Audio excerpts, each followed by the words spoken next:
एक छोटे से गांव में गौरी नाम की एक लड़की रहती थी, जिसकी भक्ति भगवान गणेश के प्रति अटूट थी। उसके माता पिता ने उसे बचपन से ही गणेश जी की पूजा अर्चना सिखाई थी। गौरी हर सुबह उठकर गणेश जी की मूर्ति के सामने बैठ जाती और अपने मन की बातें उनसे कहती। एक दिन गांव पर भयंकर अकाल का साया मंडराने लगा। खेत सूख गए, नदियां सिमट गईं और लोगों के पास खाने को कुछ नहीं बचा। गौरी के माता पिता भी चिंता में डूब गए।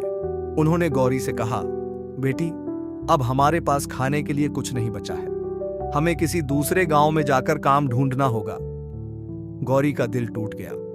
वह अपने माता पिता से दूर नहीं जाना चाहती थी, लेकिन उनके पास और कोई चारा नहीं था।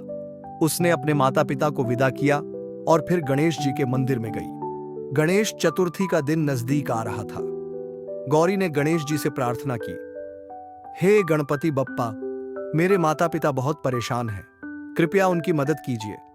इस गणेश चतुर्थी पर मैं आपकी मूर्ति को अपने घर लाना चाहती हूं, ताकि आप हम पर अपनी कृपा बरसाएं।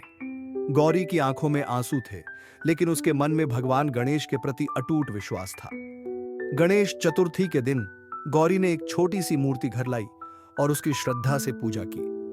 वह दिन भर भजन गाती, गणेश जी की कहानियां सुनती और प्रार्थना करती रही। धीरे धीरे कुछ अद्भुत होने लगा। अगले दिन गौरी के पिता को पास के गांव में काम मिल गया। फिर उनके खेत में एक सूखे कुएं से पानी निकलने लगा। गौरी के परिवार की स्थिति सुधरने लगी। गांव के लोग भी गौरी के घर आने लगे और गणेश जी की पूजा करने लगे। धीरे धीरे पूरे गांव में खुशियां लौट आईं, फसलें लहलहाने लगीं और लोगों के चेहरों पर मुस्कान खिल उठी। जब गणेश चतुर्थी का उत्सव समाप्त हुआ और गौरी ने गणेश जी की मूर्ति को विदा किया, तो उसके मन में कृतज्ञता का भाव उमड़ आया। उसने समझ लिया था कि सच्ची भक्ति और विश्वास से कोई भी मुश्किल आसान हो सकती है।